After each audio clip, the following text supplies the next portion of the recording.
अस्सलामुअलैकुम, कैसे हैं आप सब। Hope you all are doing well. मैं आप सबको वेलकम करती हूँ अपने YouTube channel literature of English में। सो गाइस, आज का हमारा टॉपिक है post colonial feminism. Post colonial feminism को समझने से पहले हमें इन दो टर्म्स को अलग अलग समझना बहुत ज़रूरी है कि पोस्ट कलोनियलिज्म क्या होता है और फेमिनिज्म क्या होता है। मैंने इन दोनों टर्म्स के ऊपर डिटेल्ड लेक्चर बनाए हुए हैं, आप प्लेलिस्ट पे जाकर इन दोनों लेक्चर्स को सुन सकते हैं। लेकिन मैं आपको फिर भी थोड़ी सी इन्फॉर्मेशन दे देती हूँ कि पोस्ट कलोनियलिज्म क्या होता है और फेमिनिज्म क्या होता है। बेसिकली पोस्ट कलोनियलिज्म उसको कहते हैं जो कि रिएक्शन में आया था कलोनियलिज्म के। ठीक है जी, ये एक सिंपल सी बात है और ये सिंपल सी डेफिनेशन आ जाती है पोस्ट कलोनियलिज्म की। पोस्ट का मतलब होता है आफ्टर, मतलब कि कलोनियलिज्म के बाद आना।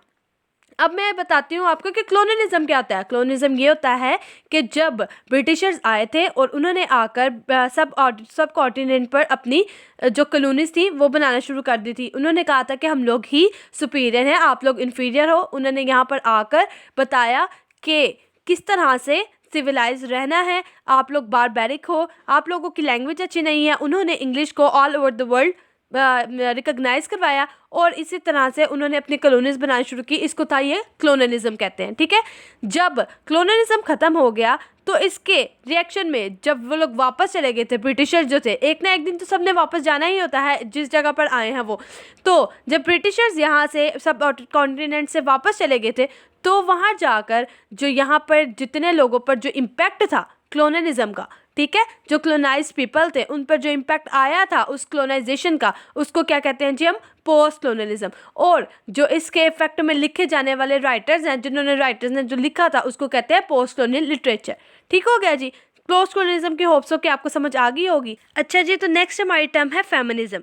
अब फेमिनिज्म क्या है। फेमिनिज्म बेसिकली बात करता है जी राइट्स ऑफ वीमेन के बारे में, कि पूरी दुनिया में रहने वाली जितनी भी औरतें हैं उसके हकूक़ क्या थे, कि मतलब औरतों को और मर्दों को बराबर के हकूक़ हासिल होने चाहिए। ये ना हो कि सिर्फ औरतों को ही सब कुछ हासिल हो या मर्दों को सब कुछ हासिल हो, या मर्दों को सुपीरियर कंसीडर किया जाए और औरतों को इन्फीरियर कंसीडर किया जाए। ऐसा कुछ भी ना हो। Socially, politically and economically women को भी वही राइट्स मिलने चाहिए जो कि एक मैन को मिलते हैं। समझ आ गई आपको। ये था फेमिनिज्म। लेकिन इस फेमिनिज्म के अंदर जो एक्सप्लॉइट किया जा रहा था वो ब्लैक विमेन थी। मतलब फेमिनिज्म तो बेसिकली यही बात करता है कि सारी औरतों की बात हो, लेकिन यहाँ पर सारी औरतों की बात नहीं हो रही थी। यहाँ पर सिर्फ वेस्टर्नर्स की बात हो रही थी। जितने भी वाइट विमेन हैं उनके बारे में बात हो रही थी। नॉन वाइट और ब्लैक वुमेन को किसी ने पूछा नहीं था, तब भी उनको वोट का हक हासिल नहीं था। फर्स्ट वेव में हम लोगों को पता चलता है कि ठीक है, मैरी वोllstonecraft ने बहुत मेहनत की और उसके ज़रिए से चले जी वोट कास्टिंग वगैरह शुरू हो गई। लेकिन जो है ना, अब indication of the rights of women ने जो उसमें बताया है कि उसमें वोट कास्टिंग वगैरह तो उसने करना बता दी कि किस तरह से करना है, ये है वो है। लेकिन उन्होंने सिर्फ वाइट वुमेन के हकूक़ पर फोकस किया था। ब्लैक वुमेन को और नॉन वाइट वुमेन को अभी भी वो फोकियत या सुपीरियरिटी या फिर इक्वालिटी हासिल नहीं थी जो कि एक मैन को थी या फिर एक वाइट वुमेन को थी। ठीक है जी, तो ये हमारा आ गया फेमिनिज्म और ये हमारा आ गया पोस्ट कलोनियलिज्म। ठीक हो गया। अब मैं आपको बताती हूँ कि बेसिकली पोस्ट कलोनियल फेमिनिज्म होता क्या है। तो जी, पोस्ट कलोनियल फेमिनिज्म, पोस्ट से मैंने आपको पहले बता दिया कि ये आफ्टर है। पोस्ट कलोनियल फेमिनिज्म क्या है, जो कि फेमिनिज्म के रिस्पॉन्स में आया था। ठीक है, कि ये थर्ड वर्ल्ड वुमेन के बारे में बात करता है ज़्यादातर। क्यों बात करता है, क्योंकि जी जितने भी वाइट वुमेन थी ना वही अपने आप को सुपीरियर कंसीडर करती थी और ब्लैक वुमेन के साथ वही सलूक अभी तक होता आ रहा था, मतलब कुछ पिछले अरसे में। ये जो पोस्ट कलोनियल फेमिनिज्म थी ना, ये मूवमेंट स्टार्ट हुई थी 1980s में। जब ये बात स्टार्ट हुई तो उन औरतों ने लिखना शुरू किया अपने हकूक़ के बारे में कि सिर्फ वाइट वुमेन को सारी प्रायोरिटीज़ हासिल नहीं है, कि मतलब उनको बराबर के हकूक़ दिए जाएँ। ये black women and non white women's का भी हक है कि उनको भी हकूक़ सारे मिले, उनको भी इक्वालिटी दी जाए, उनका भी एक स्टेटस हो दुनिया के अंदर, बजाय इसके कि सिर्फ वाइट वुमेन का हो। तो जी पोस्ट कलोनियल फेमिनिज्म लिखने का मकसद यही था कि सिर्फ वेस्टर्न वुमेन या वाइट वुमेन के बारे में बात ना हो, नॉन वाइट और ब्लैक वुमेन के बारे में भी बात हो, उनको भी सराहा जाए। ठीक है जी, तो Post-colonial feminism is a form of feminism that developed as a response to feminism. कि ये किसके रिस्पॉन्स में, फेमिनिज्म के रिस्पॉन्स में आई है कि फेमिनिज्म में जिस तरह वेस्टर्नर्स को सिर्फ वुमेन को इंपॉर्टेंस दी जाती थी, इसी तरह ब्लैक वुमेन को भी इंपॉर्टेंस दी जाए, उनको भी इक्वालिटी का हक हासिल हो। ठीक हो गया जी। नेक्स्ट बताता है जी focus on women's experience in western culture. किस चीज़ पर फोकस करता है जी? वुमेन के एक्सपीरियंस को इन वेस्टर्न कल्चर पे। ठीक है, कि जिस तरह वेस्टर्न्स को उनके कल्चर को, उनकी हर चीज़ को, उनकी लैंग्वेज को इम्पोर्टेंस हासिल है, इसी तरह से ब्लैक वुमेन के कल्चर को भी इम्पोर्टेंस दी जाए, उनको भी बताया जाए। ब्लैक पोस्ट कॉलोनियल लिखने, फेमिनिज्म लिखने का मकसद ये था ताकि जो ब्लैक वुमेन है वो अपने आप को रिकॉग्नाइज करवा सके। नेक्स्ट हमारे पास आ जाता है जी it describes political, economical and cultural effects affect the non white, non western women in post colonial world. ठीक है, कि जिस तरह से उन्होंने इफ़ेक्ट किया है जी उनको पॉलिटिकली, इकोनॉमिकली एंड कल्चरली, ठीक है, नॉन वाइट को और नॉन वेस्टर्न वुमेन को पोस्ट कॉलोनियल वर्ल्ड में।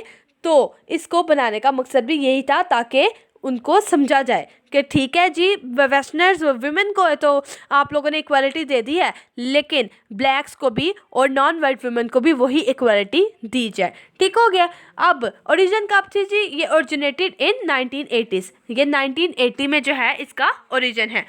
ये भी हो गया। नेक्स्ट अब बात आ जाती है जी कि फेमिनिज्म जो है उसको थर्ड वर्ल्ड कंट्रीज कंसीडर किया जाता है। किस तरह से जी? कि थर्ड वर्ल्ड कंट्रीज़ की जितनी भी औरतें हैं, मतलब कि एशिया हो गया, साउथ अफ्रीका हो गया, इस तरह के जितने भी लोग थे ना, उन लोगों को, उनकी औरतों को तो बेचारियों को किसी भी किस्म का कोई भी हक हासिल नहीं था। उनको हमेशा से इन्फीरियर ही कंसीडर किया जाता था। यहाँ तक कि जब एक वाइट और ब्लैक वुमेन बैठी जाती थी तो वो लोग आपस में भी यही इस तरह से एक दूसरे को देखती थी, हकारत की निगाह से देखा जाता था ये ब्लैक वुमेन को। ठीक है, उनको अच्छा नहीं सा समझा जाता, उनको गरीब समझा जाता था, उनको पुअर कंसीडर किया जाता था, उनको ये कहा जाता था कि आप लोग इन्फीरियर हो और हम लोग सुपीरियर हैं। जिस तरह कॉलोनाइजेशन में जब ब्रिटिशर्स, एक तरह की ये भी कॉलोनाइजेशन है ब्लैक वुमेन के लिए, कि जब कॉलोनाइजर्स आए थे उन्होंने आकर सबको कॉलोनाइज कर दिया था। इसी तरह वेस्टर्न जो वुमेन हैं उन्होंने भी कॉलोनाइज किया हुआ था किनको जी? ब्लैक वुमेन को। ठीक है, समझ आ गई आपको? अब नेक्स्ट जो हमारा मेन सबसे ज़्यादा पोस्ट कॉलोनियल फेमिनिज्म का कॉन्सेप्ट है वो है जी डबल कॉलोनाइजेशन। डबल कॉलोनाइजेशन किस तरह से? देखें, अब जिस तरह ब्रिटिशर्स आए सब कॉन्टिनेंट में, ठीक है, वो आए, उन्होंने आकर अपनी हुकूमत कायम करना शुरू कर दी और वहाँ के जितने भी लोग थे ना उनको कॉलोनाइज कर दिया। बट वहाँ पर जो साउथ एशिया के, अफ्रीका के, या फिर जितने भी जो ये इंडिया के ममालिक हैं, ठीक है, जितने भी हस्बैंड्स वगैरह होते थे वो भी अपनी वुमेन को एक्सप्लॉइट करते थे। ठीक है, जब वो उनको एक्सप्लॉइट वगैरह करते थे और उनको भी वो इल ट्रीटमेंट देते थे, जिसकी वजह से वुमेन जो थी, एक तो वो पूरे कॉलोनाइजेशन का शिकार थी, कॉलोनाइज थी, इसी तरह वो डबल कॉलोनाइज होगी जब उनके ही मैन उनको एक्सप्लॉइट करते थे। समझ आ गई आपको? कि अब मैं आपको बताती हूँ कैंडस पॉल्ट्रन स्पीक में एक सती प्रैक्टिस का नाम दिया हुआ है जी, किसने जी? स्पीवैक ने। उसने जिक्र इसलिए सती प्रैक्टिस का किया है ताकि वो बता सके कि किस तरह से डबल कॉलोनाइज थी वहाँ की औरतें। अब देखें, एक तो कॉलोनाइजेशन ये चल रही है कि वहाँ पर अंग्रेज़ आ रहे हैं, उन्होंने अपनी मुमलिकत कायम कर ली और ये सब लोग कॉलोनाइज हो गए। एक ये थी कि जब उनका हस्बैंड फोर्थ हो जाते थे किसी भी लेडी के, इंडियन लेडी के, तो जो इंडियन लेडी होती थी उसको भी उसके हस्बैंड के साथ ज़िंदा जला दिया जाता था। ये थी उनकी सती प्रैक्टिस। वो लोग क्या कहते थे कि इस औरत का अब दुनिया में कोई काम नहीं है, इसको भी जिंदा जला दिया जाए। तो एक तो वो औरत पहले ही कॉलोनाइज थी कि पहले ही वो ज़ेरे असर थी ब्रिटिशर्स के, उसके अलावा उसको उनके हस्बैंड्स की वजह से भी उनके जो मैन थे वो भी एक्सप्लॉइट करते रहते थे। तो ये सारी बातें जो हैं ये आती हैं जी किसमें? पोस्ट कॉलोनियल फेमिनिज्म के अंदर। ठीक हो गया जी? ये मेन इंपॉर्टेंट बातें थी। अगर आप लोगों ने कि क्वेश्चन को किस तरह से अच्छे तरीके से अटेम्प्ट करना है तो आप जे डबल कॉलोनाइजेशन के बारे में अच्छे तरीके से एक्सप्लेन करेंगे एग्जांपल्स के साथ, तो आपका क्वेश्चन एक बहुत अच्छा क्वेश्चन बन जाएगा और एग्जामिनर इससे बहुत ज़्यादा इंप्रेस होगा। अब नेक्स्ट मैं आपको बताती हूँ कि इसमें राइटर्स कौन कौन से थे। तो जो पोस्ट कॉलोनियल फेमिनिस्ट राइटर्स में तो वैसे तो बहुत ज़्यादा राइटर्स आती हैं, ठीक है, जिस तरह से मैरी वुलस्टनक्राफ्ट है, जेन ऑस्टन है, ब्रॉन्टे सिस्टर्स हैं और एलिस वॉल्कर है, लोग सारी थी फेमिनिज्म की। अब ये पोस्ट कॉलोनियल फेमिनिज्म की इंपॉर्टेंट राइटर्स कौन सी सबसे पहले आ जाती है जी, वापसी सिद्धवा। वापसी सिद्धवा ने क्रैकिंग इंडिया के अंदर अच्छे तरीके से एक्सप्लेन किया है कि उस टाइम पीरियड पे औरतों के साथ किस तरह का सलूक किया जाता था, जो नॉन वाइट थी, जो कि ब्लैक थी। उसने किसके करेक्टर से, आया के करेक्टर से इसको अच्छे तरीके से एक्सप्लेन किया है। नेक्स्ट हमारे पास आ जाती है टॉनी मॉर्सन। टॉनी मॉर्सन ने एक अफ्रीकन राइटर थी, उसने भी बिलवड के अंदर अच्छे तरीके से इस बात को बताया है कि उस टाइम पीरियड पे ब्लैक वुमेन के साथ क्या सलूक होता था। नेक्स्ट आ जाती है गायत्री चक्रवर्ती स्पिवैक। मैंने आपको बताया है कि इसमें सबाल्टर्न्स के बारे में बात होती थी। सबाल्टर्न उन लोगों को कहा जाता है जिनकी अपनी कोई ज़बान नहीं होती। सबाल्टर्न उस इंसान को कहते हैं जो वॉइसलेस होता है, उनकी आवाज़ कोई सुनने वाला नहीं होता, कि वो बोल तो रहे होते हैं लेकिन आगे से कोई सुनता ही नहीं है उनकी बात को, उनको कहते हैं सबाल्टर्न्स। सत्य प्रैक्टिस वाली बात मैंने आप लोगों को इसीलिए बताई है ताकि आप लोगों को समझ आ सके और आप अच्छी लेंथ अपनी बना सकें क्वेश्चन की। नेक्स्ट आ जाती है जी एडोल्ड लॉर्ड, जो है ये भी एक मशहूर राइटर है पोस्ट कॉलोनियल फेमिनिज्म के अंदर। उसके बाद एक क्रिटिक की बात हम लोग कर लेते हैं, विटलॉक।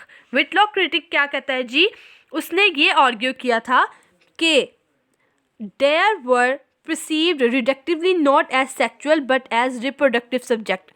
समझ आई कि औरतों को सिर्फ सेक्चुअल सब्जेक्ट नहीं समझा जाता, उनको एक रिप्रोडक्टिव सब्जेक्ट समझा जाता है। उनको सिर्फ यही समझा जाता है औरतों को, चाहे वो वाइट हो या चाहे वो ब्लैक हो, उनको यही कंसीडर किया जाता है कि ये सिर्फ सेक्स के लिए यूज़ होती है, ये एक सेक्चुअल प्रोडक्ट है, इनको सिर्फ सेंसुअल कामों के लिए यूज़ किया जाता है।